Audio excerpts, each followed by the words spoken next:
E hoje nós vamos entrar na divisão da lei natural. Então, a gente vai voltar um pouquinho agora para 2000 anos antes de Cristo, e antes de começar essas duas perguntas, eu vou falar um pouquinho de um pouco antes de 2000 antes de Cristo, onde o povo hebreu se encontrava subjugado ao poder egípcio. Escravos no Egito, fugiram ao Egito pela grande devastação da seca na região em que eles viviam, na Judéia, e vão em busca no Egito de quê? De alimento, de esperança, de trabalho, de sobrevivência. O povo hebreu não conseguia ter mais ali na região onde eles estavam algum recurso para sobreviver. Se deslocam ao Egito na esperança de encontrar lá a possibilidade da agricultura e são escravizados por 400 anos. Na volta, no domínio de Moisés ao grupo, Moisés se mostra assim um grande influenciador, um grande dirigente, um pensamento acima daquele povo, não no sentido de ser mais que o povo, mas no sentido de ter uma visão além, de raciocinar um pouco além das condições daquela situação. E como um líder que ele era, um líder com grande capacidade de raciocínio, uma pessoa influente, inclusive, junto aos egípcios, uma pessoa com poder de fala, um extremo, uma extrema doação espiritual que ele carregava. Ele é um líder ao povo e traz a esperança da volta à terra de origem, onde eles voltariam com a esperança de uma terra que Deus prometia a eles. Depois de tanto sofrimento, depois de tantas gerações passando pela escravidão, eles resolvem se organizar, enfrentar o deserto sem muita orientação, por isso que passam 40 anos no deserto. Então, vamos imaginando ali estes hebreus 40 anos migrando em regiões do deserto em busca de um retorno e o encontro da terra prometida, onde eles teriam a volta das condições de liberdade, alimento e estrutura de uma sociedade totalmente diferente que eles não conheciam mais. Então, o retorno tem a liderança de Moisés, que infelizmente Moisés não teve a oportunidade de chegar à terra prometida, a Canaã, né? Mas no percurso ao deserto, ele, como dirigente de todo o grupo, de toda essa comunidade, ele recebe de Deus, no Monte Sinai, a intuição, a manifestação de Deus através dessa consciência espiritual na interpretação do que Deus esperava para aquele povo naquele momento. Se a gente imaginar que naquele momento o povo passava por miséria, sofrimento, doenças, o juízo moral ali perdido, na condição de fuga, na condição de terem sido subjugados, enfim, uma desorganização muito grande dos princípios, das condutas, de uma organização ideal, uma fundamentação espiritual. E Moisés recebe a orientação ao povo hebreu, dando origem, neste momento, ao início, a organização, a iniciação da conceituação dogmática, da conceituação dos princípios judaicos. que seguem as orientações de Maomé e seguem as origens do povo hebreu, que não tinha ainda uma localização que pertencesse a esse povo de uma forma tranquila, né? Que desde as 12 tribos, toda a hierarquia de Abraão, Isaac, Jacó, toda a hierarquia das 12 tribos, desde aquela fase de organização onde cada filho se dirigiu a uma região ali na Palestina, a gente tem esse retorno do povo hebreu, e neste percurso de volta, Moisés recebe a orientação, vamos dizer assim, como a gente conhece, dos 10 mandamentos, dos 10 princípios básicos. Então, nós pensamos hoje, é isso que Deus espera de nós? A gente tem que entender que naquele momento, num povo ainda sem um acesso a um conhecimento maior, um povo ali ligado somente à agricultura, um povo que passava fome no deserto, o sofrimento do deserto. Como poderia Moisés trazer discursos tão elaborados e críticos, como hoje nós fazemos, uma crítica salutar, uma crítica reflexiva aos ensinamentos que temos? Naquele momento, tinha que ser a regra clara e objetiva, para que aqueles irmãos pudessem assimilar o princípio de um Deus único, porque a maioria dos povos eram politeístas, a ideia de um Deus único, a ideia do fortalecimento de leis que fundamentariam o povo hebreu. Estas 10 leis, vamos dizer assim, leis entre aspas, essas 10 intuições trazidas, orientações trazidas ao povo hebreu, elas têm, todas elas, um leque de desenvolvimento, de aprimoramento espiritual, que ao longo desses 4.000 anos, porque isso tem, se a gente pensar, 4.000 anos. Se a vinda de Cristo para a Terra tem 2.000 anos, uma média de 2.000 anos, se nós temos 2.000 anos para trás de Moisés, isso tem 4.000 anos. Então, há 4.000 anos, na condição de evolução da humanidade, sendo o povo hebreu um povo preparado para o recebimento do Cristo, um povo que já tinha a conceituação clara de um Deus único, o único povo que estava naquele momento preparado para a chegada do Messias, precisava, ainda assim, ter a objetividade, a clareza dos princípios elementares que eles não tinham naquele momento. Tá bom? Então, essa pergunta que fala, a 647. A lei de Deus se acha contida toda no preceito do amor ao próximo, ensinada por Jesus?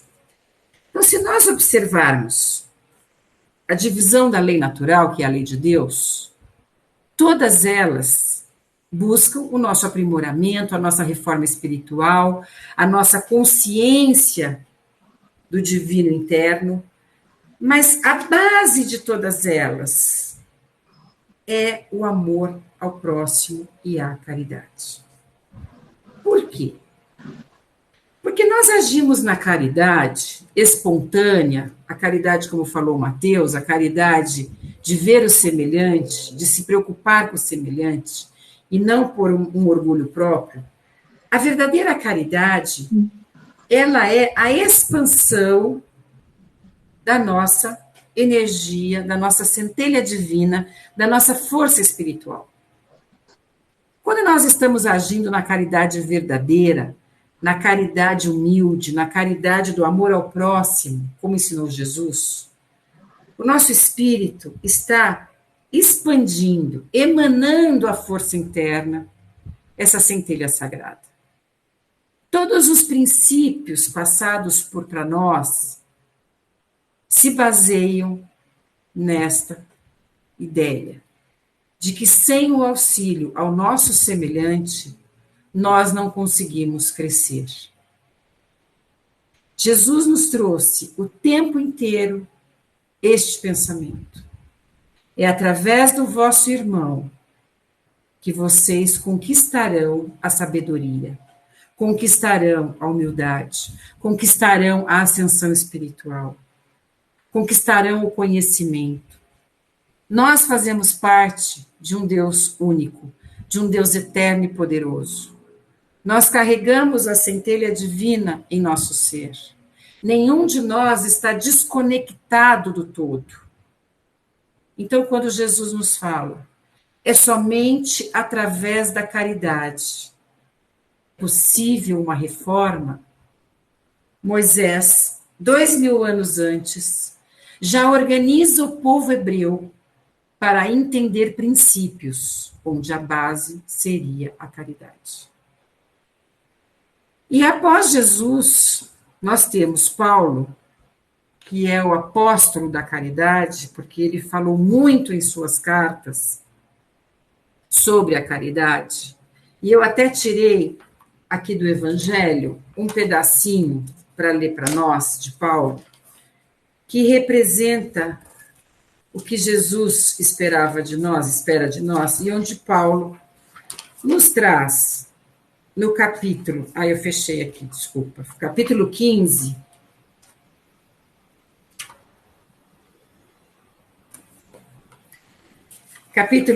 eu vou ler um pedacinho da passagem de Paulo, no Evangelho segundo o Espiritismo, capítulo 15. Até vou pedir que vocês leiam essa semana este capítulo à noite, na hora do Evangelho do Lar, enfim, para estudo, lição de casa. Leiam este capítulo. Ele é maravilhoso, porque inclusive Paulo nos mostra que nós podemos ter todos os talentos, todo o conhecimento, nós podemos ter todas as habilidades, podemos inclusive ter o desenvolvimento da nossa moral, a nossa humildade, podemos ter toda uma fonte de inspiração espiritual. Mas sem a caridade, nós nada somos. Então, eu vou pedir que vocês leiam este capítulo esta semana, para completar esse entendimento do porquê que a caridade, o trabalho ao próximo, e assim como nós doamos, nós recebemos, é a base de todo ensinamento crístico e de todas as passagens do Evangelho. Tá bom? Então, eu vou ler um pedacinho aqui que eu acho lindo e que fala um pouquinho dessa pergunta.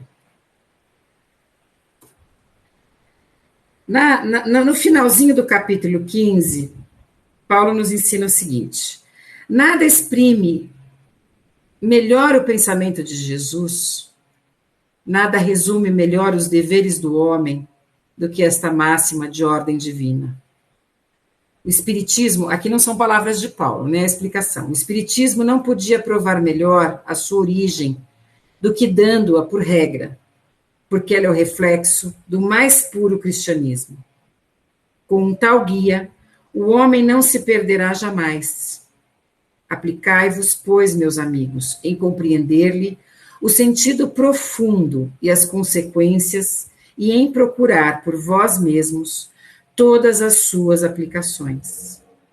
Submetei todas as vossas ações ao controle da caridade, e vossa consciência vos responderá. Não somente ela vos evitará de fazer o mal, mas vos levará a fazer o bem. É preciso, porque não basta uma virtude negativa, é preciso uma virtude ativa. Para fazer o bem, é preciso sempre a ação da vontade. Para não fazer o mal, basta frequentemente a inércia e a negligência. Isso bate com a passagem do óbolo da viúva, né? E a pergunta sobre o mérito da nossa oferta, porque fazer o bem exige uma ação de nós. E não fazer o mal é ficar ali sem mudança, sem fazer nada, né? Então, esta passagem trazida no capítulo 15, que fala muito das passagens de Paulo, ela nos fala isso. A base de todo o conhecimento que vem de Moisés e depois do Cristo, e em seguida do Evangelho, nessa sequência de maturação de aprendizado, ela tem a base, a caridade, né? Então, os Espíritos dizem para nós, certamente, este preceito encerra todos os deveres do homem, uns para com os outros. Cumpre, porém, se lhes mostre a aplicação que comporta, do contrário, deixariam de cumpri-lo, como fazem presentemente. Ademais, a lei natural abrange todas as circunstâncias da vida, e esse preceito compreende só uma parte da lei. Aos homens são necessárias regras preciosas. Os preceitos gerais e muito vagos deixam grande número de portas abertas à interpretação. Então, por que os Espíritos dizem isso? Se nós tivéssemos de Moisés uma explanação geral, uma colocação geral, sejam bons, melhorem, confiem em Deus. Isto se perderia, como dizem os Espíritos, em diversas interpretações. E naquele momento, os hebreus precisavam de uma organização clara que não trouxesse dúvida de interpretação, não trouxesse questionamento. Porque o povo, naquele momento, a humanidade não tinha uma maturação espiritual para compreender o que trouxe o Cristo 2000 anos depois. E como Cristo disse, ainda virá o Espírito da verdade. Ainda virá aquele que trará o complemento, a continuidade deste trabalho, que é o Espiritismo.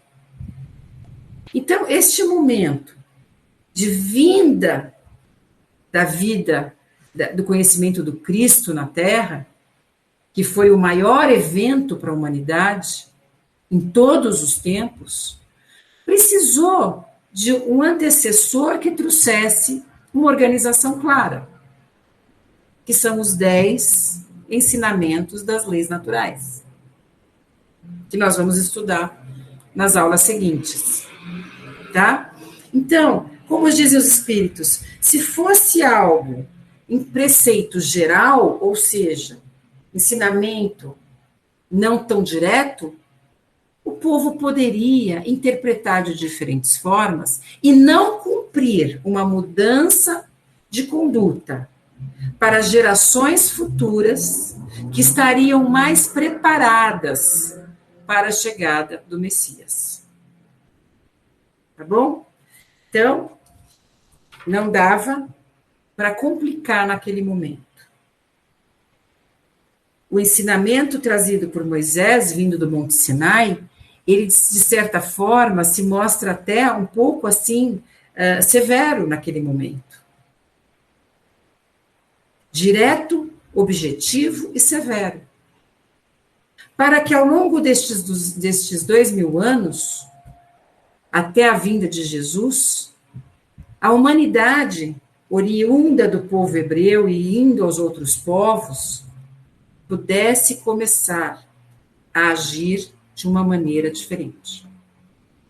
Num Deus único, numa fé baseada em princípios, dogmáticos sim naquele momento, porque eram dogmas ali a serem cumpridos, mas era o que o povo naquele momento, que a humanidade tinha maturidade para compreender. Até hoje, ainda interpretamos os ensinamentos do Messias, porque podemos conhecê-los, podemos conhecer os ensinamentos de Moisés, depois os ensinamentos do Messias, depois o ensinamento do Espiritismo. Já conseguimos sair do conhecimento e entrar na prática e na ação profunda destes preceitos? Ainda não. Ainda caímos nestes ensinamentos, porque não conseguimos, pela nossa imaturidade espiritual, cumprir tudo aquilo que o Espírito da Verdade nos trouxe, que nos trouxe Jesus e que nos trouxe Moisés. Então, quando Moisés fala, não cometeis adultério, por exemplo, o povo entende naquele momento, porque eles viviam em poligamia. Então, naquele momento, eles entendem a fidelidade na família, no casamento, uma organização familiar que até então quase não existia. Mas hoje nós já entendemos que o conceito de adultério vai além da união carnal. Tudo o que representa, né? Na não purificação, no erro, na queda. Hoje nós temos uma outra interpretação. Por que Jesus não permite o apedrejamento da mulher que era lei, aquele que eles levavam ao pé da letra a lei mosaica? Havia o apedrejamento para as mulheres adúlteras. Por que Jesus impede? Porque ele mostra que mesmo Moisés, trazendo como uma lei de Deus, ele diz, eu não vim mudar a lei. Ele não veio mudar os preceitos de que o adultério não era correto.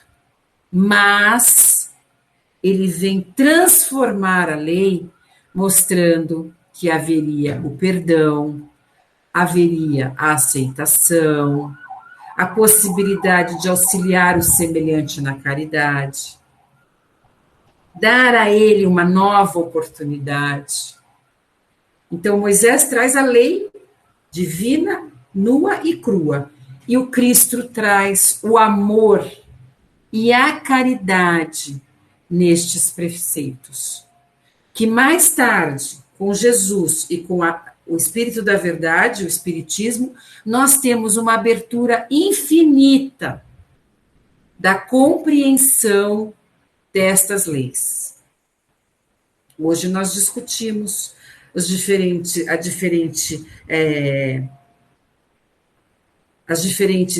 situações sobre as quedas que temos, os reflexos do orgulho, como nos prejudicam. Hoje nós conseguimos entender a nossa maturidade espiritual, a nossa imaturidade espiritual. Nós conseguimos entender sobre a reencarnação. No momento do Cristo, isso não era possível. A humanidade não estava preparada. E o que é a reencarnação? É a lei do amor. Que Jesus começou e o Espírito da Verdade continua. E não parou, teremos outros eventos. Mas o Espírito da Verdade mostra para nós, a lei de Deus é a lei do amor. Moisés traz a lei clara, Jesus traz o amor e o Espírito da Verdade, a interpretação, mostrando que através da reencarnação, o perdão, o recomeço é possível. Na época de Moisés, eles não entendiam o que era reencarnação, não sabiam. Então, havia o adultério, havia a condenação. Um exemplo. Jesus traz a nova revelação, né? A nova face destas leis divinas. Elas não mudaram. O que era certo, o que era errado. Por isso que Jesus fala, eu não vim mudar a lei, mas eu vim mostrar aos homens, né, o exemplo do meu Pai, que é amor, perdão e caridade. Tá bom? Inclusive, eu tenho seguido, e eu acho que quem gosta desta parte da história, e esta parte desde Moisés, do estudo da doutrina judaica, que Jesus era judeu e participava da Páscoa judaica, e toda a história do povo hebreu. Eu tenho acompanhado uma moça que se chama Aline em Israel. Esta moça, ela traz para nós a explicação, filmando no YouTube, os locais arqueológicos, né? Porque até hoje ainda estão descobrindo locais arqueológicos, por exemplo, o tanque de Siloé, onde as pessoas se preparavam para seguir a Páscoa, os judeus, o rio, o mar, onde passaram os judeus quando chegaram a Canaã, o rio Jordão. Então, ela mostra onde eles passaram, as relíquias arqueológicas desta época. É muito interessante, porque ela é uma historiadora que mostra os locais em Israel e conta a parte histórica e a parte bíblica.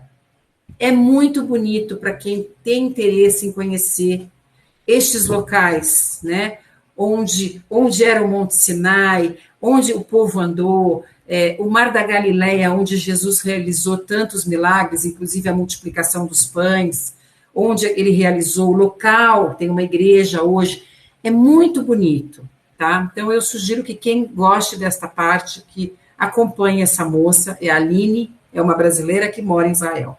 Então, eu aprendi muito com ela, porque a gente fala nos livros, mas ver o local, ver o Rio Jordão, ver o Mar da Galileia, ver o local onde Jesus nasceu, onde Jesus foi colocado após a crucificação, ela filma ali o local onde Maria, né, Maria Madalena, Maria não encontraram Jesus após a ressurreição, após ali a retirada do corpo por José de Arimateia. Então, é muito bonito, porque mostra ali os locais arqueológicos da vida de Jesus, tá bom? É uma dica que eu acho importante para todo esse grupo.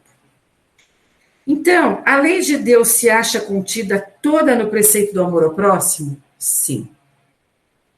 Esta é a revelação que Jesus traz para nós, né? Na pergunta 648, o grupo de Kardec pergunta o seguinte: que pensais da divisão da lei natural em 10 partes? Compreendendo as leis de adoração, de trabalho, de reprodução, de conservação, de destruição, de sociedade, progresso, igualdade, liberdade e, por fim, da justiça, amor e caridade. Então, vejam que nessa divisão da lei natural feita por Moisés, nós temos aí uma grande organização social. Como eles deveriam agir ali no seu meio social. O respeito, a igualdade na ajuda com os irmãos, né? A lei da liberdade, onde eles não estavam subjugados, mas eles não, era um povo que não merecia mais a subjugação na escravidão, e que nenhum povo pode ser subjugado, somente Deus está acima de nós, somente o Pai maior é superior, nós somos iguais, dentro das diferenças que apresentamos, na individualidade, somos iguais perante Deus. Então, esta é a lei da igualdade, esta é a lei da liberdade, que nós vamos estudar nas próximas aulas. Então, quando Moisés traz esses 10 ensinamentos, eles vão se desdobrar mais para frente. Eles se desdobram até o Espírito da Verdade. E nós estamos ainda interpretando o Espírito da Verdade. Mais para frente vem mais, porque a evolução não vai parar. Tá? Então, eles falam adoração, que não vai ser o primeiro tópico sobre a lei mosaica. Então, eu vou ler a resposta aqui dos espíritos. Essa divisão da lei de Deus em 10 partes é de Moisés, e de natureza abranger todas as circunstâncias de vida, o que é essencial. Podes, pois, adotá-la sem que por isso tenha qualquer coisa de absoluta. Ou seja, não está tudo explicado aqui. É uma parcela. Como não tem nenhum dos outros sistemas de classificação, podeis, pois, adorá-la, sem que por isso tenha qualquer coisa de absoluta, como não o tem nenhum dos outros sistemas de classificação, que todos dependem do prisma pelo qual se considere o que quer que seja. Ou seja, o conhecimento não está fechado nestes 10 mandamentos. Mas, por ora, era o que era possível passar àquele povo. Era o que faria a organização da preparação para a vinda do Messias. A última lei é a mais importante, por ser a que faculta o homem adiantar-se mais na vida espiritual, visto que resume todas as outras. Então, nas próximas aulas, nós vamos esmiuçar um pouco cada tópico das leis naturais, das leis divinas, que são as leis naturais, onde, como ele fala aqui, os espíritos explicam para nós, não está fechado em si mesmo, não está resumindo tudo aqui. Por isso que nós temos o evento do Cristo, que foi o mais importante, e o evento do Espírito da Verdade, decodificado por Kardec. Tá? Decodificado pela expansão do Espiritismo, onde nós interpretamos hoje muito mais em relação a estes princípios básicos das leis divinas. Tá bom? Moisés não chega a Canaã, mas o povo hebreu, confiando neste guia espiritual, estrutura a lei judaica. Tá bom? Depois dá origem aos fariseus, dá origem aos saduceus, dá origem a semigrupos ali dentro do estudo judaico. Mas é importante a gente entender essa sequência, porque Jesus é criado dentro do judaísmo. E por isso a gente vai entender as passagens de Jesus e as condutas dele, inclusive nos primeiros anos de vida, dentro da cultura judaica. Tá bom? O batismo de João Batista era um costume judaico, onde João Batista costumava, ali no Rio Jordão, batizar as pessoas e batiza Jesus.